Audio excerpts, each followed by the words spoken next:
வணக்கம் மக்களே. Welcome to our channel the night watchman connoisseurs. So மேட்சுக்கு போறதுக்கு முன்னாடி நான் ஒரே ஒரு இது மட்டும் நான் சொல்லிக்கிறேன். கேஎல் கிளச் ராகுல். So he is a monster அப்படிங்கிற மாதிரி ஒரு 2.0 ஆதாரம் எடுத்து வந்திருக்காரு. ஸோ இன்னைக்கு செம்ம. நாங்கள் இதுக்கு முன்னாடி சொல்லியிருந்தோம், அந்த வீடியோல பேசியிருந்தோம், கேஎல் ராகுல் வில் பி அ வைட்டல் அப்படின்னு. எங்க போட்டாலும் அடிப்பார். ஓப்பனிங்ல போடியா, அங்கேயும் 75 அடிப்பேன். மிடில்ல வரியா, ஒரு ப்ரெஷர் சுச்சுவேஷனை கொடுக்குறியா, கிளச்சில் நான் பெர்ஃபார்ம் பண்ணி காட்டுறேன்டா, என் ஹோம் டீமுக்கு எதிரா, என்னோட இடம், சொந்த ஊரு, இன்ச்சா அளந்து வச்சிருக்கேன், எங்க போட்டாலும் யாரு எடுபட்டாலும் அடிப்பேன் அப்படிங்கிற மாதிரி இன்னைக்கு ப்ரூவ் பண்ணிட்டாரு கேஎல் ராகுல். ஸோ அவருக்கு நம்ம நம்ம சேனல்ல வச்ச வச்ச செல்ல பெயர் வந்து சியான் ராகுல். ஏன்னா கெட்டப் மல்டிபிள் கெட்டப் போடுற மாதிரி அவருக்கு மல்டிபிள் ரோல்ஸ் கொடுக்குறாங்க. எதை கொடுத்தாலும் பண்ணுவான் அப்படிங்கிற மாதிரி சியான் ராகுல் தான் இன்னைக்கு star of the day. So நான் வந்து இன்னைக்கு மேடி அண்ட் கிறிஸ் நீ நிறைய சொன்னேன், நீ செட் ஆகாது நிறைய சொன்னேன், நான் நிறைய பேசணும். ஸோ நான் உங்ககிட்ட நான் ஆரம்பிக்கிறேன்டா. அதுதான்டா, அது அன்றே கணித்தார் மொமெண்ட் மாதிரி தான். நான் ஆல்ரெடி சொன்ன மாதிரி புவனேஸ்வர் குமார் நல்லா போடுவான், டாப் ஆர்டர் காலியாகும். கேஎல் வந்து எப்பனா அந்த உனக்கு தெரியுமா தெரியல, வேர்ல்ட் கப் 2023 அப்புறமா கேஎலோட இன்னிங்ஸ் நிறைய சேஞ்ச் ஆக ஆரம்பிச்சுது. நானுமே நிறைய கமெண்ட் பண்ணியிருக்கேன், இந்த மாதிரி ஆரஞ்ச் கேப்காக ஆடுறான், ஸ்ட்ரைக் ரேட்காக ஆடுறான்னு சொல்லிட்டு. But right after world cup 2023 and ரீசெண்டா நடந்த அந்த பிஜிடியோட ஓப்பனிங் கான்பிடன்ஸ் எல்லாமே சொல்றேன். அதுக்கப்புறமா கேஎல் அந்த சாம்பியன்ஸ் டிராஃபி பர்ஃபார்மன்ஸ் எல்லாமே பயங்கரமா பர்ஃபார்ம் பண்ண ஆரம்பிச்சிட்டான். அண்ட் இந்த டிசியில வந்து அவன் அந்த கேப்டன்சி எடுக்காதே அவனுக்கு ஒரு பெரிய அட்வான்டேஜ். ஏன்னா அதை பத்தி எதையும் யோசிக்கலாம். நான் எல்ஹெச்சில போட்டு ரொம்ப புள்ளி பண்ணி அது வந்து ஓவரா பண்ணிட்டானுங்க. அது என்ன தெரியல, எல்ஹெச்சில போனாலே அப்படி ஆகுது. நான் ஆல்ரெடி தலைவன் பண்ணிட்டு வேற இப்படி அவஸ்தப்பட்டு இருக்கான்.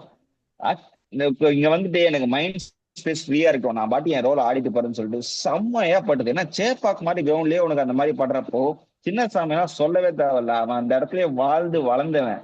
சும்மா என்ன சொல்றது, 4 விக்கெட் போயிடுச்சு. ஒரு விக்கெட் அதுக்கப்புறம் போயிருந்தாலும் கேம் ஃபுல்லா கொண்டு போயிருப்பாங்க. ஆர்சிபி நல்லா பர்ஃபார்ம் பண்ணாங்க. அவங்க வந்து புவனேஸ்வர் குமார் இருக்க வரைக்கும் அவங்க போலிங் பயங்கர ஸ்ட்ராங்கா இருக்கும் சின்னசாமியில. இன்னும் நான் சொல்றேன், ஆர்சிபி ஃபேன்ஸ், நீங்க திருப்பி கடிச்சாலும் பரவாயில்ல, நீங்க பெங்களூர்ல வின் பண்ணா மட்டும்தான் உங்களால உள்ள போக முடியும். இது நான் தான் ஆர்சிபிக்கு சப்போர்ட் பண்ணேன், ப்ரிவியூலயும் சொன்னேன் டாப் 4 வருவாங்கன்னு சொல்லிட்டு. பட் அதே ரெக்கார்டு அப்படி இல்லை. ஃபார் யுவர் இன்ஃபர்மேஷன், 2021-22 ரெண்டுமே வந்து துபாயில நடந்தது. அதுக்கப்புறம் வந்து மும்பை அந்த மாதிரி பிச்சர்ஸ்ல மாற்றி நடந்தது. பெங்களூர்ல 7 மேட்ச் நடக்கவே இல்லை. அந்த 2024 கடைசியா நடந்த மூமெண்ட் மட்டும் தான் நடந்தது. அதுவுமே உங்களுக்கு வந்து ஒரு ரேர் கேஸ் ஆஃப் கம்பேக். நல்ல கம்பேக் பண்ணிருக்காங்க. அதான் சொல்றேன், பெங்களூர்ல அவங்களால டிஃபெண்ட் பண்ண முடியாது, சேஸ் பண்றது எப்படின்னு காமிக்கல. அது ஒண்ணுதான். மற்றபடி கேஎல் ராகுல் வந்து ப்ரூவ்ட் இஸ் ஒர்த். பயங்கரமா மாப்பிள்ள சொன்ன மாதிரி எல்லாமே நடந்தது. இதுக்கப்புறம் வந்து ஆர்சிபி குக் பண்றது நம்ம செஃப் கிருஷ்ணா பார்த்துப்பார். ஓகே, ஸோ கிறிஷ் ஆடா. ஆர்சிபினாலே கிறிஸ் இல்லைன்னா ஆர்சிபி இல்லை, ஆர்சிபி இல்லைன்னா கிறிஷ் இல்லை. ஸோ சப்ஸ்கிரைபர்ஸும் ஒன்னா விரும்புறாங்க ரொம்ப, ஆர்சிபினாலே கிறிஷ் தான் அப்படின்ட்டு. ஸோ உன்னோட தாட்ஸ் சொல்லு. நீ சொன்ன நிறைய பாயிண்ட்ஸ் வந்து கரெக்டா அமைஞ்சது இன்னைக்கு. ஸோ உன்னோட தாட்ஸ் சொல்லு, நீ சொல்லு. நான் அப்புறம் நீ என்னென்ன சொல்லி கரெக்டா அமைஞ்சு நான் சொல்றேன். இல்ல, இன்னைக்கு ஃபர்ஸ்ட் டிசியோட சின்ன சின்ன மிஸ்டேக்ஸை பேசிடலாம். ஏன்னா கம்மியா மிஸ்டேக்ஸ் பண்ணாத ஃபர்ஸ்ட் பேசிடலாம். மூட்டையா இருக்கிறத அப்புறம் தான் பேசணும். அதனால வந்துட்டு டிசி என்ன கேட்டா அடுத்த மேட்ச் ஜேக் ஃப்ரேசர் மேக்கருக்கு இன்னும் ஒரு மேட்ச் சான்ஸ் கொடுப்பேன். இன்னும் அவங்க ஹோம்ல ஆடவே இல்லை, டெல்லியில தான் அவன் போன வருஷம் நல்லா அடிச்சான். அதனால அந்த டெல்லியில மட்டும் இன்னும் ஒரு சான்ஸ் கொடுப்பேன். அதுவும் இல்லாம இன்னைக்கு ஃபேஃப் வந்துட்டு காலையை நகர்த்த முடியல, ஃபுல்லா ஃபிட் இல்லை அவனால. அதனாலதான் அவன் தூக்கி அடிச்சு அவுட்டே ஆனான். அவனால ஓடவே முடியல, சிங்கிளுக்கு மேல சிங்கிளே நொண்டி தான் ஓடனான். ஒருவேளை ஃபேஃப் கிராம்ஸ் ஃபீல்டிங் பண்ணும்போது ஒரு கேட்சுக்கு டைவ் அடிச்சு பிடிக்க போய் அது வேற ஒரு அடி. போன மேட்சே அவன் ஃபிட் இல்லை, இந்த மேட்ச் ஃபுல்லா ஃபிட் இல்லாம தான் உள்ள வந்திருக்கான் போல. அதனால ஒருவேளை ஃபேஃப் ஃபிட்டா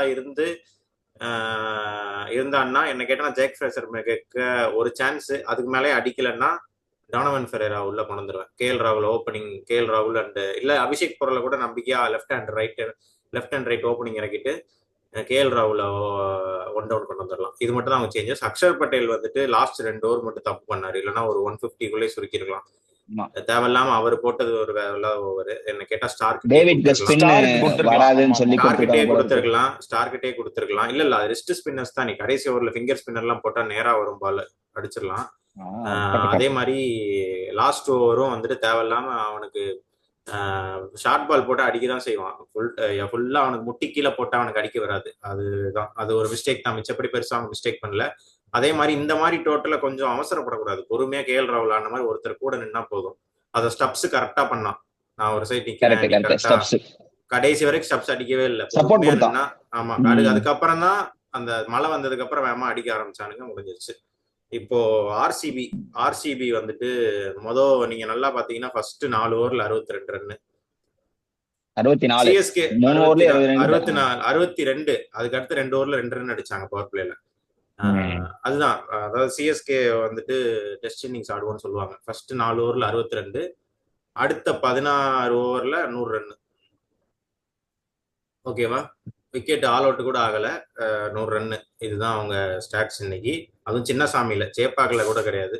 சேப்பாக்கலையோ இல்லை பெரிய கிரவுண்ட்லயோ கிடையாது. அதனால வந்துட்டு அவங்க அது நல்லா டிபிக்கல் ஆர்சிபி. ஃபர்ஸ்ட் நான் 3 விக்கெட் எடுத்துட்டு அடுத்ததெல்லாம் ஃப்ரீ விக்கெட், அந்த மாதிரி தான். பிளஸ் இன்னொன்று வந்துட்டு இப்ப ஏன் அவங்க இதுல தோக்குறாங்கன்னா ஏன் தெரியுமா? அது ஒரு மாதிரி அந்த டாக்ஸிசிட்டி எல்லாம் ஒன்னா சேரும்போது அழிச்சிரும். அதுதான். ஃபர்ஸ்ட் 4 ஓவர் வந்துட்டு லைட்டா டாக்ஸிசிட்டி இருந்துச்சு. அடுத்த 4 ஓவர் அந்த 62 ரன் அடிச்சோடனே RCB RCB RCB RCB toxicity எல்லாம் ஒன்று சேர்ந்து முடிச்சிட்டாங்க. அந்த வடிவேல் சொல்லுவோம் பாத்தியா, அந்த வண்டு முருகன் வாழ்க வாழ்கன், அந்த மாதிரிதான் ஃபுல்லா இதாயிருச்சு. செகண்ட் இன்னிங்ஸ்ல அப்படிதான். ஃபர்ஸ்ட் 3 ஓவர் நல்லா ஸ்டார்ட் பண்ணோன்னே திரும்பி ஆர்சிபி கத்துனானுங்க. அதுக்கப்புறம் திரும்பி அந்த டாக்ஸிசிட்டி உள்ள வந்து கரைக்கிடுச்சு. அவ்வளவுதான். ஹோம் கேம்ல ஏன்டா அடி வாங்குறாங்க? கரெக்ட்டா ஹோம்லயே அந்த அவங்க ஃபேன்ஸ் தான்டா டாக்ஸிசிட்டியே. உனக்கு புரியல? பீட அவங்க டாக்ஸிசிட்டி சொல்றது அந்த ஃபேன்ஸ் தான், அங்க இருக்கவங்க அவங்க அந்த பீட தான் அவங்க இது பண்ணுது. அதுதான் சொல்றேன். சரியா? வெளியே வந்துட்டு அந்த டாக்ஸிசிட்டி மைண்ட் செட் கம்மியா இருக்கும். வெளியே அந்த மைண்ட் செட்டா கூட இருக்கலாம். இன்னைக்கு பார்த்தேன்னா சுயா சர்மா வந்துட்டு ஸ்டேன் வான் நினைப்பு ஒரு விக்கெட் எடுத்துட்டு அக்ஷர் பட்டேல அப்படியே முறைக்கிறான். அக்ஷர் பட்டேல வந்துட்டு அப்படி நக்கலா பபிள் கம் சாப்பிட்டுக்கிட்டே முறைக்கிறான். அதுதான் அது ஒண்ணுதான். ஆனா அதுக்கப்புறம் திரும்பி அவனை பொழந்தான் கடைசி. அப்ப திரும்பி தரையை தட்டிக்கிட்டு இருந்தான். எதுக்கு ஃபர்ஸ்ட் ஓவர் நீ முறைக்கணும், எதுக்கு நீ இப்படி தட்டணும்? அப்படிதான் இருந்துச்சு. சரி, ஓகே. மேடி நீ சொல்ல வந்தல. அதுதான்டா, அவங்களுக்கு வந்து பேசிக்கா அந்த மைண்ட் செட் இருக்கும். எப்படியாவது நம்ம ஹோம் கேம் ஜெயிச்சணும், எப்படியாவது நம்ம ஹோம் கேம் ஜெயிச்சணும்னு சொல்லிட்டு ஒரு அந்த அட்ரினல் ரஷ்லயே வராங்க, நம்ம ஜெயிச்சு ப்ரூவ் பண்ணணும்னு சொல்லிட்டு. பட் அவங்க ஆல்ரெடி அந்த கெப்பாசிட்டி இருக்கு. அதை ஃபைன் டியூன் பண்ற மாதிரி ஃபில்சால் கொடுத்த ஸ்டார்ட்டுக்கெல்லாம் நீங்க அப்படியே கொஞ்சம் தள்ளி போயிருக்கலாம். அப்படியே போய் மொத்தமா அப்படியே என்ன ஆச்சுன்னே தெரியல நடுவில் மிட் ஆஃப் தி இன்னிங்ஸ்ல. இத்தனைக்கும் வந்து டிம் டேவிட் கடைசியா அந்த நாக்கு அடிச்சதுனால ஒரு 160 கிட்ட வந்தது, இல்லைன்னா 140 தான் வந்திருக்கும். அவங்க அதுலயே வந்து ஃபர்ஸ்ட் புவனேஸ்வர் குமார் விக்கெட் எடுத்துறாங்க. ஏங்க ஹேசல்வுட கடைசி 5வது ஒரு 6வது ஒரு கொண்டு வந்தாங்கன்னு அதுவும் எனக்கு தெரியல. ஹேசல்வுட முதல்ல கொண்டு வந்திருக்கலாம். நல்ல மூவ்ஸ் தான். பட் ஹேசல்வுட வந்து நம்ம வந்து ஹேசல்வுட் இருக்காருல்ல, அதனால அவரை வச்சு விக்கெட் எடுக்கலாம் பார்த்தாங்க. கரெக்ட். இவன் சொன்ன மாதிரி ஹேசல்வுட் வந்து நீங்க வந்து எவ்வளவுக்கு எவ்வளவு ப்ரொடெக்ட் பண்ணி பின்னாடி கொண்டு போறீங்களோ அவ்வளவுக்கு எவ்வளவு பவுலிங் டீமுக்கு தான் ரிஸ்க். ஹேசல்வுட் எவ்வளவுக்கு எவ்வளவு சீம் ஃப்ரெஷ்ஷா இருக்கப்ப போடுறானோ அப்பதான் வந்து உங்களுக்கு விக்கெட்ஸ் இருக்கும், பவுன்ஸ் அடிக்கும். நீங்க 4 ஓவர் முடிச்சு 5வது முடிச்சு 6வது ஓவர் போடுறது அது பிளண்டர் மிஸ்டேக். அதுக்கப்புறம் தான் ஹேசல்வுட் அடி வாங்கினானே. இவன் சொன்னான் ஹேசல்வுட் லைன் லென்த்துக்கு ஆர்சிபில பயங்கரமா அடி விழுகும். ஏன்னா அவன் அந்த பவுன்ஸ்லயே உனக்கு வெளியே போயிருண்டா பால் அந்த ஹை ஆல்டிடியூட்ல. அவனை புவனேஸ்வர் குமாருக்கு அப்புறம் ஹேசல்வுட் இன் டாண்டம் ஒரு 4 ஓவர் போட்டுட்டு அதுக்கப்புறம் நீங்க யூஸ் பண்ணிக்கலாம். ஹேசல்வுட் டெத்ல எல்லாம் போடவே முடியாது. அந்த பிளண்டர் மிஸ்டேக் பண்ணிட்டாங்க. மோரோவர் நல்ல கேச்சஸ் எல்லாம் பிடிச்சாங்க. பட் கேஎல் ராகுல் வந்து அப்படியே இது என் கிரவுண்ட் நான் பாத்துக்கிறேன் அப்படின்னு சொல்லி அசால்ட்டா முடிச்சுட்டு பாக்கெட்ல போட்டு போயிட்டே இருந்தான். அந்த அக்ரஷன் எல்லாம் வந்து என்ன நான் இங்கதான் இருக்கேன், எனக்கு தெரியும் என்ன ஓவரா கத்துறீங்க, அந்த மாதிரிதான் இருந்தது. அவன் பண்றாங்க. யூஸ்வலா is not type of aggression தான் பண்ண மாட்டான். ரொம்ப ஏதோ பண்ணிருக்கானுங்க போல இருக்கு அங்க அப்படின்னு. அதான் ஓவரா கத்தி விட்டு முடிச்சு விட்டு போயிட்டான். இன்னும் வெளியில் புலி வீட்டில் எலியாதான் இருக்காங்க ஆர்சிபி. என்ன நடக்குது? புலிலாம் இல்ல, வெளியே புலினா 18-17 வருஷமா என்ன போகுது ஏதாவது சொல்லிட போறேன். வெளியே புலி அவே ரெக்கார்ட்ஸ்ல நான் சொல்றேன். அவே ரெக்கார்ட்ஸ்ல இல்ல மேடி இப்ப அதெல்லாம் சொல்லி எனக்கு என்னமோ பெருமை மாதிரி ஒண்ணும் தெரியல. இதை நான் கேபா போட்டோ பிரீச் பண்ண மாதிரியா 17 வருஷமா ஜெயிக்கிறதுக்கப்புறம் ஜெயிச்சிருக்கோங்கிறது பெருமை கிடையாது, அசிங்கம். ஏன்னா இது வருஷம் நடக்குறீங்க. இது இங்க ஒரு மேட்ச் அங்க ஒரு மேட்ச், இங்க ஒரு மேட்ச் அங்க ஒரு மேட்ச், வருஷம் நடக்குது. இதை வந்து பெருமையா சொல்லிக்கிறதுக்கு எனக்கு ஒன்னும் இதுல ஒன்னும் தெரியல பெருசா. எனக்கு பெருசா ஒன்னும் தெரியல. ஏன்னா நீங்க வருஷம் மேட்ச் ஆடுறீங்க. இதே மாதிரிதான் நடக்குது. அவங்களுக்கு பெருமைன்றதை விட நம்மளுக்கு தான் அது அசிங்கம். 17 வருஷம் தோத்துது. அதுதான் நான் சொல்றேன். ஒரே நிமிஷம். இப்ப இதுல வந்து சென்னையில 17 வருஷத்துக்கு அப்புறம், டெல்லியில 10 வருஷத்துக்கு, டெல்லியில மும்பைல ஏதோ 10 வருஷத்துக்கு அப்புறம், கேகேஆர்ல ஒரு 15 வருஷத்துக்கு அப்புறம் இதெல்லாம் போட்டோ பிரீச் பண்ணிருக்கோம் அப்படிங்கிறாங்க. இது எனக்கு ஒன்றும் பெருமை மாதிரியே தெரியல. கடைசி வரை அங்க போய் 10 வருஷம் ஆச்சு நீ அங்க போய் ஜெயிச்சு. கடைசி எப்போ விளாண்ட? எல்லா வருஷமும் விளாண்டுட்டு தான் இருக்கேன், 15 வருஷமும் விளாண்டுட்டு தான் இருக்கேன். அப்போயுமே ஒன்னும் ஜெயிக்காம இப்ப இதுதான். இதுல பெருமைப்படுற எதுவுமே இல்லடா. இதுலன்னா இல்ல இல்ல, ரோஹித் சர்மா பெருமைப்படுறதுக்கு இல்ல. 16 டக்குங்கிறது நான் 16 டக்கு நான் தான் கெத்து இந்த மாதிரி இருக்கு. இதுல என்ன கெத்து அந்த மாதிரி இருக்குது. அண்ட் ஆல்சோ நீ சொன்ன ஒரு பாயிண்ட்னா ஹேசல்வுட் வந்து ஹேசல்வுட்டை ஏன் கொண்டு வர எஸ்டேல கொண்டு வந்தாங்க மும்பை கூட. ஏன்னா ரோஹித் சர்மாக்கு ப்ராப்பர் லெஃப்ட் ஆர்ம்னா ஒரு இது இருக்குன்னு சொல்லி அந்த மாதிரி நீ அது ஒரு அங்கடா மேட்சப்ஸ்க்கு இங்க. கொண்டு வந்தீனா ஓகே. இது இங்க இந்த பிட்ச்ல வந்து ஹேசல்வுட் நீ சொன்ன மாதிரி ஃப்ரெஷ் விக்கெட் நியூ பால்னா Hazlewood is the man, is the go to man மாதிரி ஐடியல் பவுலர் அவன் தான். அவனை நீங்க அங்க போட விடாம பண்ணது மைட் பி கொஞ்சம் ராங் மூவா அமைஞ்சிருச்சோன்னு தோணுது. அண்ட் இல்ல ஆல்சோ கிறிஸ் அவங்களுக்கு கரெக்டா ஓவர் கான்பிடன்ஸ் ஆயிடுச்சு. 3 விக்கெட் விழுந்தோடனே டப்புன்னு ஓகே நம்ம அப்படியே சுட்டிடலாம், ஏதுலுட்ட வச்சு அப்படியே மொத்தமா முடிச்சு நிறைய ரன் ரேட்ல வின் பண்ணிடலாம்னு கான்செப்ட் போச்சுன்னு சொல்லல. கேம் சரியா அந்த இடத்துல அவங்களால ரீட் பண்ண முடியல. நமக்கு இங்கேயே விக்கெட் விழுந்துச்சு, இங்க முடிச்சிடலான்னு. பட் கேஎல் ராகுல்னு ஒருத்தர் இருந்து பயங்கரமான innings, one of the best innings of KL ராகுல் இந்த இன்னொன்னு ஐபிஎல்லே கேஎல் நம்ம ராகுல் சொல்லலாம். அதுதான் original son of Bangalore is back. அதுதான். இன்னொன்னு வந்துட்டு இன்னொரு முக்கியமான விஷயம் பாரு. இல்ல, இன்னொரு முக்கியமான விஷயம் என்னன்னா, ஒரு சிலர்லாம் இருக்காங்க கேள் அந்த 90s வந்தோடனே டக்குன்னு அங்கிட்டு இருக்க ஸ்ட்ரைக்கர்கிட்ட சொல்லியிருப்பாங்க, இங்க பாரு இன்னைக்கு அவன் இது எஸ்தேயால் மட்டும் வேற ஏதாவது ஒருத்தர் இன்னொரு பேட்ஸ்மேனுக்கு மட்டும் ஒய்டு போட்டு அந்த பால் 4 போயிருச்சுன்னு வச்சுக்கோ, அவன் கமெண்ட்ஸ்ல இன்னைக்கு செத்தான். ஏன்னா அவன் கேஎல் ராகுல் 90ல இருக்கும்போது ஒய்டு போட்டு 4 கொடுத்துட்டான். அவன் மட்டும் இன்னொருத்தருக்கு போட்டிருந்தான், இன்னைக்கு அவன் வம்சாவளியே செத்துச்சு கமெண்ட் செக்ஷன்ல. ஆல்ரெடி விப்ராஜ் இது பண்ணிட்டு தான் இருக்காங்க போயிட்டு. விப்ராஜுக்கு பதிலா இங்க வேற ஏதாவது விமல் பிரகாஷ் ராஜ் கிட்ட போயிட போறாங்க. பிரகாஷ் ராஜ் அவன் திட்டிக்கிட்டு இருக்க போறாங்க. பிரகாஷ் ராஜ் கன்னடம் தெரியும் திருப்பி திட்டி விட்டுருவாரு போடா. சரி, ஓகே. அடுத்து அதெல்லாம் நம்ம பேசியாச்சு, பேண்டர்ஸ் இருக்கட்டும், அதெல்லாம் பாப்போம் எப்படி போகுதுன்னு. And also apart from this எங்க எனக்கு ஒரு இது என்னன்னா கேஎல் ராகுல் நல்லா இல்ல ஒன்னே ஒன்று மட்டும் சொல்லிக்கலாம். இப்ப ஆர்சிபி இந்த மேட்ச் தோத்துருக்காங்கல்ல, இன்னொரு ஒரு இது என்னன்னா, இப்ப ஆர்சிபியோட ஷெட்யூலே எப்படின்னா பவர் பேக்டு டீம்ஸோட ஆர்டர் தான் எக்ஸப்ட் ஆர்ஆர். இப்ப பேக் டு பேக் பஞ்சாபோட ஆடி திருப்பி டிசி கூட ஆட போறாங்க. சோ ஒரு பவர்ஃபுல் ஒரு ட்ரை சீரிஸ் மாதிரி இருக்க போகுது இந்த ஷெட்யூலே உங்களுக்கு பேக் டு பேக் நீ பார்த்தனா. ஆமா, பேக் டு பேக் பஞ்சாபோட நடக்க போகுது. அதுக்கப்புறம் உடனே டிசி கூட நடக்கும். அதுக்கப்புறம் ஆர்ஆர் கூட பேக் டு பேக் இந்த மிக்ஸ்அப்ல நடக்கும். நடுவில் ஆர்ஆர் மட்டும் தான் வீக் லிங்க். பட் இந்த பஞ்சாப் டிசியோட மேட்ச் இந்த ஒரு 10-15 டேஸ்க்குள்ள அவங்களுக்கு நடந்துற போகுது. லாஸ்ட் அடுத்த 4 மேட்ச் 5 மேட்ச்ல இதுல வந்து பேக் அடிச்சிட்டாங்கன்னா திருப்பி வந்து கஷ்டம். ஏன்னா இப்போ டாப் ஆஃப் த டேபிள்ல வந்துருவோம் நாங்க தான், நான் சொன்னதுதான் அப்படின்ற தாட்ல தான் இருந்திருப்பாங்க. பட் இந்த புல் வந்து கொஞ்சம் கஷ்டம், திருப்பி ரெக்கவர் ஆகிறது கஷ்டம். ஒரு 3 மேட்ச் தோற்றாலே நீங்க பின்னாடி போயிருவீங்க. ஐபிஎல் இந்த மாதிரி டோர்னமெண்ட்ல எப்ப வேணா நடக்கும். ஸோ மிட் சீசன் தான் வந்து பயங்கரமா இருக்கும் டேபிள் சண்டை போடுறது ஃபர்ஸ்ட்டை விட. சோ இதுக்கப்புறம் ரொம்ப கேர்ஃபுல்லா இருக்கணும். ஹோம் கேம்ல வின் பண்ணியே ஆகணும், இல்லைன்னா முடியாது. அவ்வளவுதான். இன்னொன்னு keep in your mind, the man is back. எப்படி ஜெயிக்கணும்னு தெரிஞ்ச ஒரு ஆள் திரும்பி வந்திருக்காரு. அதனால வந்துட்டு பேச டைம் இருக்கு. இன்னொரு முக்கியமான விஷயம் என்னன்னா, குணால் பாண்டியா கரெக்டா அந்த குணால் பாண்டியாவை டேக் ஆன் பண்ணாங்க. கரெக்டா ரிவர்ஸ் ஸ்வீப் முட்டி போட்டு ஆரம்பிச்சிச்சு. கரெக்டா அந்த இடத்துல இருந்தா ஆரம்பிச்சிச்சு. கரெக்டா குணால் பாண்டியா பிளான் பண்ணி அடிச்சாங்க. அடிச்சுட்டு அதுக்கப்புறம் ஹேசல்வுட் வந்தான், வாப்பா தம்பின்னு சொல்லிட்டு நிக்க வச்சு பொழந்தானுங்க அவனை. 22 ரன்னு. அதுதான் அந்த இடத்துலதான் மொத்தம் முடிச்சு விட்டான் கேமே. ஆப்ஷன் இல்ல அவங்களுக்கு, வேற என்ன பண்ண முடியும்? இல்லடா இப்போ ஆர்சிபி எங்க மாட்டுவாங்க எனக்கு என்னமோ இந்த மேட்ச் 2-3 மேட்ச் போறது பார்த்து என்னன்னா 220 இருந்துச்சுன்னா இவங்க வந்து டிஃபெண்ட் பண்ணிடுறாங்க. லாஸ்ட் எப்படியும் குருநாள் ஒரு ஓவர் அன்னைக்கும் மாட்டினாங்க. அது நடுவில் எங்களால ஃபீட் பண்ண முடியல. 13, 14, 15ல குருநாள வந்து நீங்க ரிசைட் பண்ண முடியல அந்த ஒரு ஓவரை. சோ லாஸ்ட்ல இருந்து அன்னைக்கு மேட்ச் ஒரு மாதிரி கைவிட்டு ஒரு முன்னாடியே முடிஞ்சிருச்சு. அன்பார்ச்சுனேட்லி ஹர்திக் வந்து அந்த நேசர் பால் அவுட் ஆயிட்டான். அதனால லாஸ்ட் ஒரு குருநாள் போட்டு ஒரு மாதிரி சமாளிச்சாச்சு. மேபி அன்னைக்கு ஹர்திக் 20 ஓவர் ஆடி இருந்தா கதை வேற மாதிரி போயிருந்திருக்கலாம். அது முடிஞ்சிருச்சு. அண்ட் ஆல்சோ எல்லா மேட்சுமே உனக்கு 220 கிடைக்காது. ஃபர்ஸ்ட் பேட்டிங் பண்ணும்போது உனக்கு கையில இருக்காது. 160, 180, 120, 140 என்ன டார்கெட்னா வரும். நீ வெறும் 5 பவுலரோட போனீங்கன்னா இதை கம்ப்ளீட் பண்ண முடிச்சிடறேன். இதை கம்ப்ளீட் பண்ண முடியாதுன்னு நினைக்கிறேன். இன்னும் ஒரு லிவிங்ஸ்டனை நம்பியும் போக முடியாது. இன்னொரு மேபி ஒரு ஆல்ரவுண்டர் மாதிரி யாராவது ஒரு ஆள் வந்து இன்னொரு பவுலர் வேணும் எனக்கு கேட்டா.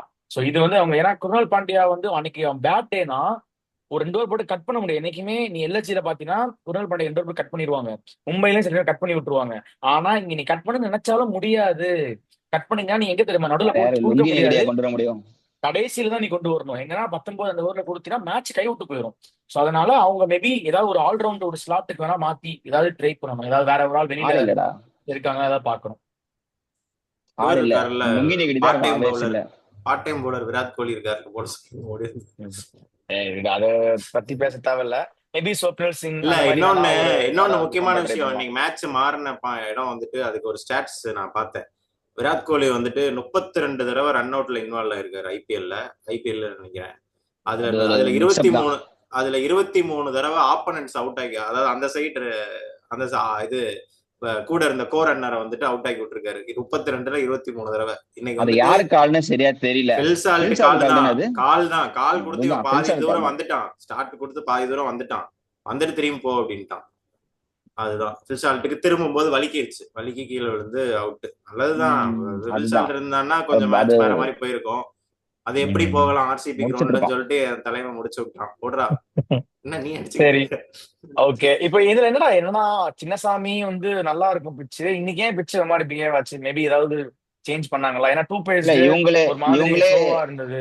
இல்ல இப்போ அவங்க ஹோம் கேமு நீ நல்லா கிடையாதுடா. பார்த்தேன்னா 2 மேட்சுமே நல்லா பார்த்தேன்னா அவங்க கிட்ட வந்துட்டு ஒரு டேனியல் விட்டோரியும் ஒரு முத்தையா முரளிதரன் சேன்வான் வச்சிருக்காங்கல்ல, அதனால ஸ்பின் பிச் திருப்பி போட்டு வந்திருக்காங்க. இல்ல இனிமே see, மாத்திடுவாங்க. இந்த பாயிண்ட் நிஜமாதான்டா, வந்து நான் ஒத்துக்க மாட்டேன். இல்ல இந்த பாயிண்ட் நான் ஒத்துக்க மாட்டேன்டா. டேனியல் இப்போ வந்து விட்டோரியும் ஹோம் குணால் கேம் பாண்டியாவும் சுயாஸ் சர்மா சேன்வான் வச்சுக்கிட்டு ஸ்பின் பிச்சு. இல்லடா, இப்போ இல்ல காலங்காலம் நான் பார்த்திருக்கேன் பாயிண்ட் சொல்ல சின்னசாமியில வர்ற காமெடி பண்ணிட்டு இருக்கான்டா. 164 அந்த ஏய் மாதிரிலாம் நான் நிஜமாதான்டா, அவன் பார்க்கவே அப்படி இல்லை. நினைச்சுதான்டா மாத்திருக்கானுங்க. சுயாஸ் சர்மா 2 மேட்ச் மாத்திருக்காங்களா? சென்னையில நல்லா போட்டான்ல. இல்லடா, ஓ, இது ஒன் செகண்ட் நான் சொல்லி முடிச்சேன் விஜய். என்னன்னா இப்போ வந்து ஹோம் டீம் வந்து கேம் வந்து செட் பண்றது கிடையாதுடா. பிசிசி கம்ப்ளீட்டா எடுத்துக்கிட்டாங்க. எப்படின்னா உங்களுக்கு எப்ப பிச் தெரியும்னா ஈவினிங் இப்ப மேட்ச் ஆரம்பிக்குதுன்னா மேட்ச் ஆரம்பிச்சு 2 hours மட்டும் தான் உங்களுக்கு பிச் தெரியும். பிச் கியூரேட்டர்ஸும் ஹோம் கிரவுண்ட் இருக்க பிச் யாருமே வந்து இது பண்றது இல்லை. ஏன்னா அவங்கவுங்களுக்கு அவங்க அட்வான்டேஜ் வச்சுக்கிறாங்கன்னு சொல்லிட்டு. ஸோ அவங்க வந்து சஸ்பென்ஸா வச்சுக்கிட்டு அதுக்கப்புறமா தான் வந்து நீங்க வந்து பிச் ஈவனா வச்சுக்கோங்கன்ற மாதிரி. ஹோம் கேமோட இன்வால்மெண்ட் கம்ப்ளீட்டா கிடையாதுன்னு தான் சொல்றாங்க எல்லாருமே. ஏன்னா மற்ற கோச்சஸ் எல்லாம் பார்த்து சொல்றப்போ அந்த ட்ரூ பிச் நேச்சர் எப்படி இருக்கும்னு அங்க விளையாண்டவங்க அங்க தெரிஞ்சவங்க மட்டும்தான் அங்களால பர்ஃபார்ம் பண்ண முடியும். அங்க இருக்க டீம் பண்ண முடியாது. பட் ப்ராப்ளி இப்ப ஸ்பின் ஸ்லோ ஆனது காரணம் வந்து ரொம்பலாம் டேர்ன் ஆகலடா. சர்புரு கூகுளி டேர்ன் ஆச்சு இவனுக்கு. மத்தபடி நானும் ஒண்ணும் பாக்கல. என்ன அக்ஷர் பட்டேல் எல்லாம் போட்டு திருப்பி இருப்பானே. இல்ல குல்தீப் ஃபிங்கர் நல்லா போட்டது ஸ்பின்னர்ஸ்க்கு யாரில் எதுவுமே பிக் ஆகல. பண்ணான்? ரெஸ்ட் இல்லடா ஸ்பின்னர்ஸ்க்கு வந்துட்டு அதுதான் குல்தீப்பும் குல்தீப் விப்ராஜும் யாதவுக்கு சூப்பரா திரும்பிச்சு. போட்டாங்க. குல்தீப் குல்தீப் விப்ராஜும் யாதவ் நல்லா சூப்பரா திரும்பிச்சு. டிசீவ் பண்ணான். மாப்பிள அதான் அவனும் ரிஸ்க் ஒயிட் தானே. பால் கொஞ்சம் ஓல்டான பாலுக்கு ஃபிங்கர் ஸ்பின்னர் திருப்பி நான் பார்த்தே எனக்கு ஒரு 5-6 வருஷம் ஆச்சுடா. அவ்வளவுதான். அது அதனாலதான் இந்த முடியல. பிரிஸ் ஸ்பின்னரோட எவாலுவேஷன் வந்துச்சு. பால ஸ்பின் பண்ண முடியல, ஃபிங்கர் ஸ்பின்னர் தான் அவங்க அழிஞ்சிட்டாங்க. அவ்வளவுதான். அதனால கரெக்ட் தான். Axar Patel over reverse sweep போட்டு வேற கூடாதுடா. வச்சிருக்கானுங்க. Already 3 over 35 run. கடைசி ஓவர் தேவையில்ல. ஸ்டார்க்கே கொடுத்தான். ஸ்டார்க் எக்ஸ்பீரியன்ஸ் போலரா என்னைக்கு இருந்தா நல்லா போட்டுப்பாரு. சோ அதை இது இன்னைக்கு இன்னொரு பண்ணதுக்கு முக்கியமான தான். விஷயம், இன்னைக்கு இன்னொரு பிளஸ் பாயிண்ட் என்ன தெரியுமா? ஸ்டார்க் அடி வாங்கியும் 160 நிப்பாட்டிடு 170 நிப்பாட்டிடுறாங்க. அது ஒரு பெரிய பிளஸ் அட்டியா பாயிண்ட். மிதி வாங்கிட்டான் ஃபில்சல்ட் அதுதான் கிட்ட. ஸ்டார்க். இதுவே திருப்பி ஸ்டார்க் bowling நல்லா போடும்போது போட்டிருந்தான்னு வச்சுக்கோ, அப்போ ஸ்டார்க் நல்லா போட்டிருந்தா இந்த ஸ்கோர் கூட வந்திருக்காது. அதுதான் அவங்களுக்கு ஒரு பெரிய பிளஸ் பாயிண்ட். இது ஸ்டார்க் எல்லாமே நல்லா மாப்பிள்ள பண்றாங்க. நீ ஒருத்தன் கேட்டல யாராவது ஒருத்தர் வேணும் அப்படின்னு சொல்லிட்டு ரொமாரியா ஷிப் இருக்கான். வேணுமா? ஞாபகம் இருக்கா? அவன் நான் ரொமாரியோ கேட்டதுக்கா? செப்பாட் இருக்கான். என்ன ஆமா, கேட்டா நான் பேக்கப் லிவிங்ஸ்டனுக்கு பதிலா ரொமாரியோ செப்பாட்டே ஆட வைப்பேன். லிவிங்ஸ்டன் ஒன்னும் ஓ, லிவிங்ஸ்டன் ஆமா பேட்டிங் ஆமா நல்லா ஆமா. பட் பவுலிங்ல ரொமாரியோ செப்பாட்டே அவன் ஆடுவான். நம்ப முடியாது. பவுலிங் நம்ப லிவிங்ஸ்டன் முடியாது மட்டும் ரொமாரியா ஷிப். பேட்டிங் லிவிங்ஸ்டன் லிவிங்ஸ்டன் மட்டும் பண்ணுவான். என்ன அவ்வளவு பண்றான் பெருசா. மேபி இல்லடா, ஒரு மாதிரி ஸ்பின்னா இருக்கிற ஸ்டேடியம்னா லிவிங்ஸ்டன் இல்லைன்னா யாரும் ரொமாரியோ இல்ல. ஷெப்பர்ட் அந்த மாதிரி தான் ஆடணும். ஆமா. ஜேக்கப் பெத்தல் இருக்கான ஸ்குவாட்லன்னு தெரியல. நான் பாக்கல ஜேக்கப் இந்த பெத்தல் போர்ட்ல. இருக்கான் நீங்க இருக்கான் பாத்தீங்கன்னா இருக்கான் தண்ணி தூக்கிட்டு இருக்கான். இருக்கான். அப்ப இல்ல ஜேக்கப் இல்ல பெத்தல ட்ரை இருக்கான். பண்ணலாம். தண்ணி தூக்கிட்டு யாருக்கு இருக்கான். பதில் ட்ரை அடுத்த 2 பண்ணுவ? வருஷத்துல ஏதாவது டீமுக்கு போய் நல்லா ஆடுவான். டிராவிஸ் ஹெட் மாதிரி.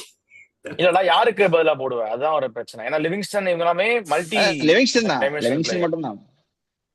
இல்லடா, திரும்ப நீ ஆப்ஷன்ஸ் பேட்டிங்கே தான் கேட்டல ஸ்டார்ட் ஜேக்கப் பண்ற பெத்தல் தான். மாதிரி.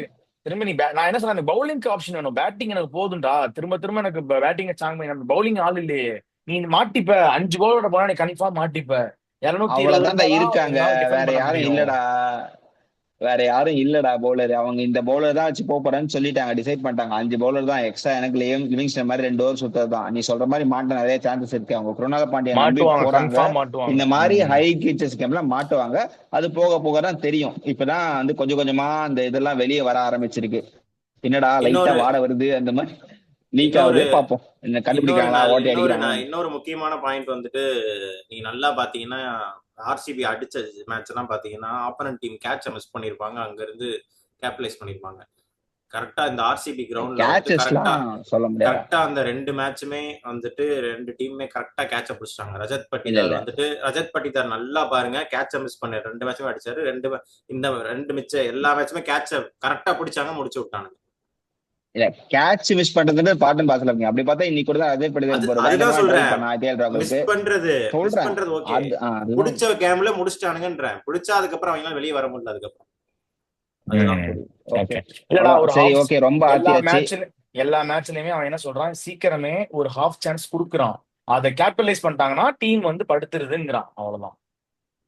அது அவனுக்கு திரும்ப திரும்ப நம்ம புரியுது புரியுது. அந்த கேட்ச் விட்டு விட்டு ஆட விட்டுட்டோம்னா அப்புறம் ரன் ஸ்கோர் பண்ணிடுறாங்கிற மாதிரி சொல்றான். ஓகே தான், நல்ல பாயிண்ட் தான். சோ அதான் ஆர்சிபியோட பேசிட்டோம். DC might be looking for some other The openers. original team to beat DC. Of course. நல்ல டீம் தான், பயங்கர ஸ்ட்ராங்கா Completely தெரியாங்க. agree. இதான் பேசுறேன், நான் சொல்லி முகேஷ் அதனால குமார் எட்ஜ் சூப்பரா கொடுத்துருந்தோம். போட்டான். முகேஷ் குமார் பயங்கர லென்த் அண்ட் லைன் செமையா போட்டான். அதாவது ஒரு டீமா பயங்கரமா பெர்ஃபார்ம் பண்றாங்க. நான் டிசி கம்பேரிட்டிவ்லி இப்ப இந்த ரெண்டு டீம் தான் பயங்கரமா பெர்ஃபார்ம் பண்ணிட்டு இருக்கு. அண்ட் ஜிடி கொஞ்சம் லாஸ்ட்ல இருந்தா வந்தாங்க, இப்ப ஸ்ட்ராங் ஆயிட்டாங்க. சோ டிசி வந்து நீ யார் விக்கெட் வேணா எடுத்துக்கோ, என்னன்னா நீ எங்க டாப் ஆர்டர் விக்கெட் போனாலே மத்த டீம்லாம் ஐயோ போச்சு இதுக்கப்புறம் எப்படி ரெக்கவர் பண்ணி, இவங்க டாப் ஆர்டர் விக்கெட் போனா நாங்க இன்னும் நல்லா ரெக்கவர் ஆகும்ன்ற மாதிரி ப்ரூவ் பண்ணி காமிச்சிருக்காங்க ரெண்டு game. So not easy thing for to do in T20 recent டைம்ஸ்ல. ஸோ அவங்க வந்து விப்ராஜ் இருக்கு, எனக்கு பேட்டிங் இருக்கு, எனக்கு ஆடுறதுக்கு ஆள் இருக்காங்க, ஸ்டப்ஸ் என்னால் அடிக்க முடியும் ஸ்பின்னர்னா கூட நான் பொறுமையா ஆடுறேன், கேமுக்கு ரெஸ்பெக்ட் கொடுக்குறேன்னு பயங்கரமா இருந்தான். ஸோ அதெல்லாம் வந்து ஒரு ஃபாரின் பேட்டரா ரொம்ப பெரிய விஷயம். டானவன் ஃபெரேராவும் ஸ்பின்ன சூப்பரா ஆடுவான், அவனை உள்ள கொண்டு வரணும். ஜேக் ஃப்ரெஷர் மேற்கு இதுக்கப்புறமா அடிக்கலன்னா யோசிக்காம டானவன் ஃபெரேராவை 3 டவுன் ஆடலாம். ஏன்னா கருண் நாயருக்கு கூட போலாம், ப்ராபபிலி கருண் நாயர் கூட கருண் நாயர் வந்துட்டு இல்ல, ஒருவேளை அபிஷேக் போரல் சொதப்புனான்னா இன்னும் சொதப்பிட்டே இருந்தானா கருண் நாயர் கிட்ட போலாம். அப்படி இல்லன்னா Abhishek Porel and du Plessis opening, one down KL ராகுல், Donovan Ferreira, Stubbs, Ashutosh Sharma, Axar Patel, Yuvraj 8 பேர் பேட்டிங் ஆடலாம். சூப்பர் 11. இதுதான் கரெக்டா இருக்கு. டோனபன் ஃபெரேரா நல்லா இருக்கு. ஏன்னா ஃப்ரேசர் மேக்கருக்கு அவங்க இன்னும் பேக் பண்ணுவாங்கன்னு நான் நினைக்கிறேன். அதுதான் இன்னும் ஒரு மேட்ச் கொடுக்கலாம் அப்படின்னு சொல்லிட்டு மேல. டானவன் ஃபெரேரா நல்லா ஆடுவான், சூப்பரா middle order. See, they are winning. Why should they change the combination? Expected player வந்து பேக் பண்ணா ஏதாவது ஒரு ரெண்டு மேட்ச் எனக்கு 50-100 அடிப்பான்ற ஒரு நம்பிக்கை. பட் பாப்போம், நீ சொல்றது கரெக்ட் தான். பட் இன்னும் அவங்களுக்கு ஏர்லி ஸ்டேஜஸ். ஏன்னா அடுத்த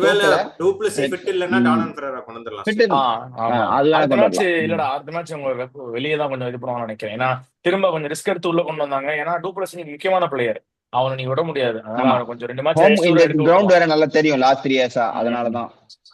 ஓகே. அண்ட் கேஎல் ராகுல் மிடில்லே கண்டினியூ பண்ணணும், அப்படின்னாதான் அந்த கிளட்ச் நல்ல ஒரு எங்க வந்தாலும் அடிப்பான், அடிக்கவும் இன்டென்ட்டோட அடிக்கவும் செய்யறான். ஒரு மாதிரி ராகுல் வந்துட்டு ஒரிஜினல் டீம் பிளேயரா, அதனால அவன் எங்க இறங்கினாலும் அடிப்பான். நான் ஒன் டவுன் இறங்கினாதான் அடிப்பேன், ஓப்பன் இறங்கினா அவன் எங்க இறங்கினாலும் அடிப்பான். அதெல்லாம் அவன் எங்க இறக்கிட்டாலும் அடிப்பான். அந்த மேட்சுக்கு என்ன எங்க இறக்குறீங்க அப்படிதான் கேட்பான். எங்க பழகிருச்சு என்ன பண்றது. லேடி வேஷம் வில்லன் ரோல் நானே போட்டுக்கிறேன் சார். அந்த மாதிரி சார் நான் கீப்பர் பண்ணுவேன், பின்னாடி பேட்டிங் ஆடுவேன், முன்னாடி பேட்டிங் ஆடுவேன், டெய்ல் எண்டரோட ஆடுவேன், டெஸ்ட் ஓடி இதுன்னு சொல்லிட்டு ஒரு கமலஹாசன் மாதிரி இருக்காங்க. கடைசி சொன்னது பாத்தியா, கடைசி மேட்ச் முடிச்சுட்டு எல்லாரும் வந்தோடனே கேஎல் ராகுல் சொன்னா பாத்தியா ஏன் இடம் அப்படின்னா, அது செஞ்சு பாத்தியா அந்த கை அக்ரஷன் பார்த்தேன். அது அக்ரஷன்லாம் இல்ல, அது உண்மையா சொன்னான். அவன் ஊர் தானடா, அதெல்லாம் அக்ரஷன் கிடையாது. அக்ரஷன் என்ன தெரியுமா, அது வேற செஞ்சு காமிச்சா அசிங்கமா இருக்கும். நீ பண்ண வரைக்கும் போதும் இல்ல, பண்ண முடியாது. வேணாம் இல்ல ஓகே. நல்ல பெர்ஃபார்மன்ஸ், நல்ல இது எல்லாமே நல்ல மேட்ச் தான். கொஞ்சம் லோ ஸ்கோரிங் இருந்தாலுமே கொஞ்சம் டைட்டா ஒரு 18 ஓவர் லைட்டா போச்சு. அதுக்கப்புறம் நெக்ஸ்ட் ஃபினிஷ் பண்ணிட்டாங்க. பட் அகைன் அந்த ஒரு இயர்லி த்ரெட் காமிச்சாங்க ஆர்சிபி. ஸோ அது வரைக்கும் ஓகே. ஸோ எல்லாமே பேசிட்டோம். பயம் காமிச்சாங்களா? பயம் காமிச்சாங்க. அதான் ரெண்டு கொஞ்சம் இதுல இருந்தது. ஓகே சரி, அதான் ரெண்டு டீமும் பேசிட்டோம். நல்ல மேட்ச், நம்ம சொன்ன மாதிரி நல்ல high octane match. And DC இப்போ டாப் கொண்டாங்க நினைக்கிறேன். கரெக்டா ஃபர்ஸ்ட் பிளேஸ்ல இருக்காங்கல்ல, டேபிள் டாப் பண்ணிட்டாங்க. சூப்பர், நல்ல டீம். ஹேமங் பதானி தலைமையில் நல்ல ஒரு ரெவல்யூஷனான டீமா தெரியுது. So we hope all the best அந்த டீமுக்காக. ஒரு நல்ல ஒரு லோ கீ டீம், ஒரு பெருசா எந்த ஒரு இது இல்லாம ஒரு லோ கீயா நல்லா பெர்ஃபார்ம் பண்ணிட்டு இருக்காங்க. அந்த டீம்ஸ் டார்க் தான் ஹார்ஸ். பிபிகேஎஸ், ஜிடி அந்த மாதிரிலாம். So hats off to them. So thank you so much மக்களே. இந்த வீடியோ நான் இதோட முடிச்சுக்கிறோம். செம்ம நல்ல கான்டெஸ்ட் இருந்தது. ஸோ கார்த்திலாம் ஜாயின் பண்ணல, ஆர்சிபி ஜெயிச்சிருந்தா மைட் பி ஜாயின் பண்ணியிருந்திருக்கலாம், ஜாயின் பண்ணல. ஸோ நெக்ஸ்ட் மேட்ச்ல சந்திப்போம். அடுத்த particular preview, very exciting preview. So ஒரு மாதிரி கேஜிஎஃப் பிஜி எல்லாம் போட்டு சாவ கிடந்தவனுக்கு ஒரு வந்து காப்பாண்டா அப்படிங்கிற மாதிரிலாம் ஒரு மாதிரிப்பட்ட கொஞ்சம் ஃபீலிங், நல்ல ஃபீலிங் இருக்கு சிஎஸ்கே ஃபேன்ஸ் எல்லாத்துக்குமே. அதை பத்தின ரிவ்யூ சிஎஸ்கே vs கேகேஆர் சீக்கிரமே நாளைக்கு மார்னிங் 6 o'clock அப்லோட் பண்ண போறோம். ஸோ அந்த வீடியோ பாருங்க. அது வரைக்கும் until then we are all signing off from the trios, Krish, Vijay and Maddie. So thank you and have a good night. Bye.